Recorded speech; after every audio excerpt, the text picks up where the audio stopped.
We've been discussing with Mr. Lukman Enitom Aminu, Lagos State, part of the PCREC group in Lagos State, from the headquarters there. And we've been having major issues with respect to this particular day, the World Drug Day. And he has been informing us about the current state that we are in now, and trying as much as possible to explain to us the impact of drug abuse and also illicit drug trafficking in the country. So, Mr. Lukman, you're welcome back, and we know you had network glitches there. But then let me quickly ask you the question I asked before the break. What's your assessment so far of the role of the Nigerian Drug Law Enforcement Agency and that of the police in combating this issue of illicit drugs and trafficking? Okay, yes, thank you very much. The Ndlea, being a lead agency in the issue of drug trafficking, drug use, and control across the Federation, is trying its best. But I would say there is more that needs to be done, because presently it's more of enforcement that the Ndlea is doing. While I think they need more of engagement, although they have online engagement, I think on a weekly basis on Twitter, on Fridays, but there is more that needs to be done. For us at the Police Community Relations Committee, we've taken up the challenge to take the sensitization down to the grassroots. We've been engaging tertiary institutions, secondary school, and community markets and the likes on various sensitization programs, just to ensure that we also stem the tide of the rising drug use and consumption of drugs illegally. Also, I know there is need for the Ndlea to have a much more elaborate working engagement with the Ministry of Health or with all health agencies within the nation, so that they can get data of what comes in that are drug related and how they can also track it. Because at times when you are tracking the big weights, and there are a lot in the system, you might get some of the big weights and a lot are in different places. But when you can track those people that usually get affected by it medically or mentally and are taken to hospitals, you most likely track those who are selling it on the streets, and you'll be able to at least reduce the tide. And in most cases, when the enforcement is more to people who sell it or who traffic it in large quantity, those who have it in small quantity might not realize how grievous and how dangerous what they have in their custody is.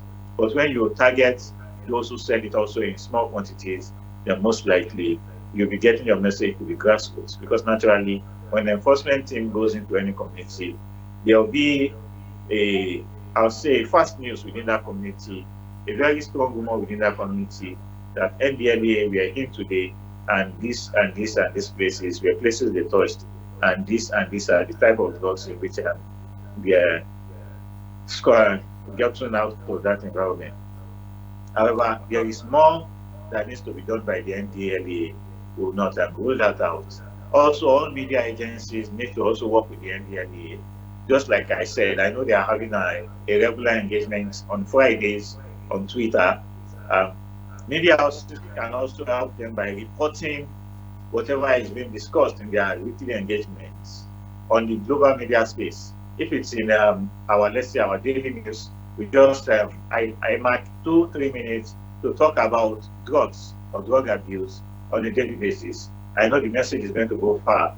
The information that needs to go around will go around as fast as possible, and also it will help us reduce the illegal and illicit use of both drug and trafficking of the drugs. The RC, you've stated that there is this collaboration you have with primary and secondary school to see that, yes, even from the start of it, them being in primary school where they have this idea of what drug is all about, and also in secondary school where they start making use of these particular drugs, you've already created that relationship for you to be able to abstain them from carrying out this act. But then if you look at what the Ndlea have been doing, of which you stated that every Friday they have this engagement, are you saying that there should be more when it comes to the issue of there should be more to what they can do? What are the other aspects you feel they can get the community fully involved in this particular fight? Okay, just like I said earlier, the NDLA is having a weekly engagement online. There could be more the NDLA could do as a lead agency in issues related to drug abuse and trafficking. And just like I proposed initially, they could engage media houses to ensure that on a weekly basis or on a daily basis, for every news that is being read by media houses, 1, 2, 3 minutes is a max just to discuss about drug and drug abuse, or just for a sensitization on drug and drug abuse. That way, the information will go very fast, will go around very fast, and if possible, will go as far as expected. Also, there is need for, I'll say, organizations like the DJs and some social related environments to also have good collaboration with the NDLA. So we'll talk about clubs, we'll talk about hotels, that they need to also have engagement with the NDLA so that from time to time, the NDLA can come and, let's say when they have parties in such clubs or hotels, to just come and do a 1, 2, 3, 5 minutes engagement with the audience, because we will not rule that out, that we cannot steer away from the fact that a lot of people use these drugs and do not know the extent of damage in which these drugs can cause.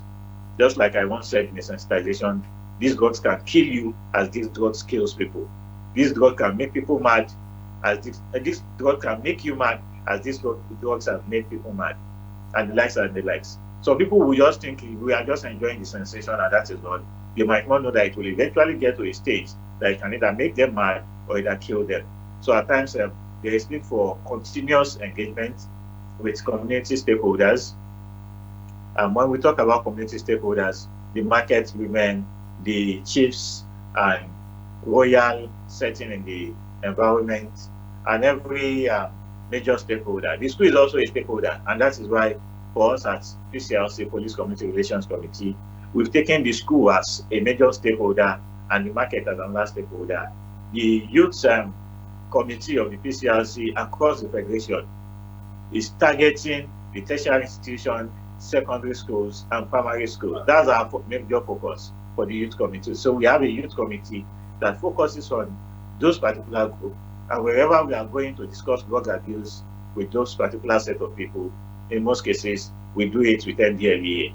So there's still more that needs to be done. A lot of policy work also needs to be done behind the scene. I know we still have some policy labs that the government also needs to work on, and hopefully in the nearest future, our community will be free of drugs. Just like I used to say, a drug-free world is possible. Very possible. But let me quickly hear a view on this particular one. I know just recently the National Assembly passed a particular bill with respect to death sentence for those who are caught in this particular act of illicit drug trafficking. What's your view about that? In actual fact, the proposition by the National Assembly is a nice proposal, but we should understand the environment in which we work, or the environment in which we operate, an environment in which anything that has to relate with death sentence goes through an additional procedure. It's a different case of a judge just saying, okay, we've convicted you of this, all evidences are clear that you are involved in this and you are a major culprit, and eventually, okay, this is the punishment according to the law, and that punishment is to be meted according to the judge. When the judge does that, anything that has to do with death sentence usually have to go for executive signing, and that is where we have a problem with our law. It should not be going for executive signing. All I will expect when there is anything like a death sentence or a crime that is related to a death sentence is just for the judge to, on his judgment paper or on a judgment sheet, to put a date for that sentence to be implemented, in which the executioners will take it from there. But taking that sentence to the office of the governor of every state for the government to sign is where we have a problem with everybody that is on the death row today. And eventually, which is what usually happens, they will most likely be pardoned after some years behind bar, which might eventually not achieve the goal of that sentence. But when people are sentenced and you realize that people who have been sentenced go for life and they don't come back to the community, that is when a death sentence will become a realistic sentence. But today, sending the death sentence to the office of the governor to sign their deaths is a wrong decision, because in most cases, if the governor is to sign the death sentence of someone who is related to somebody, people who are related to him or her will go and meet Mr. Governor. Mr. Governor, you want to kill our people. And that is why we've been unable to get anybody sentenced, especially for crimes that are very grievous, crimes that are very dangerous, crimes that are disastrous to our community, and crimes that have been destroying our society. That's a very beautiful one. Looking at the loopholes in that particular bill is very, very critical. And you stated it very clear. There are so many bureaucracy with respect to that, and that will definitely affect the end result of or what the Ndlea seem to be targeting at the end of the day, in order for them to be able to reduce those in trafficking of illicit drugs and then drug abuse. But now, let me ask you this before we just have just a few minutes left. When you look at the issues that comes up during election, very soon we are having some elections just around the corner there. Those states is there giggling, and some other states. Looking at the way people make use of drugs, most especially thugs, during this particular election period is one major issue. And sometimes when these people are caught, probably by the police, they will link it up to one or two politicians and the rest. And these are the same politicians who also make sure that, yes, we have these laws on ground. So what's your conception with this particular attitude of thuggery during election being fueled by the use of drugs and trafficking of drugs at that particular point in time?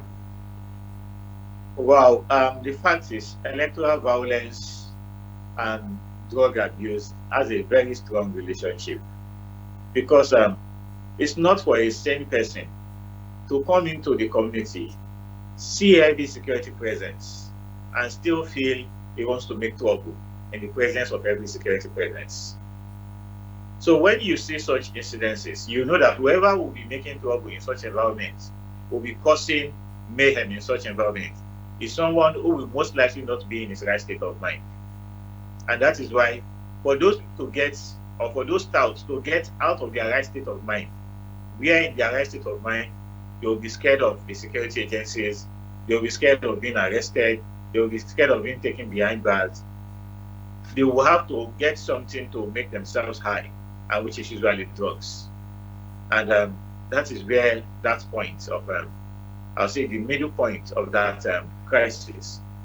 So in actual fact, it's only an appeal I can make in regards to that. I'll make an appeal to political parties, to election stakeholders, and also to young people simultaneously, especially those who will be victims in that particular situation. That as much as you can support any candidate you like, as much as you have the right to facilitate with any candidate you like, you don't have the right to engage in things that are abnormal or in things that can endanger your life. Because the protection of life and properties is also a responsibility of government, and is for individuals, we also have a responsibility. Just like I used to say, it is the life that is left that we eat plantain. So whoever understands the fact that he or she needs to live to eat plantain, which that government will be given, or the goodies of that government, to also ensure that he or she does not take things that will make that person high and eventually misbehave. Thank you so much, Mr. Lukman, for joining us this afternoon. Unfortunately, we don't have enough time to give to you for you to be able to continue with that particular thought line. But then definitely we'll always like to hear from you with respect to the advances we are making, and we hope that, yes, we'll have a drug-free society. Wish you also have the same thought, making sure that, yes, Nigerians will get rid of the issue of drug abuse and also illicit drug trafficking. It's nice always hearing from you. The PCRC is a major stakeholder in this particular fight, and we hope you guys will continue the good work you are doing in our community. Thank you very much. A drug-free world is possible. Okay, thank you so much, Mr. Lukman Eniton Aminu, for joining us. This is how far we can go today. A drug-free world is indeed a very possible one, even here in Nigeria. Thank you.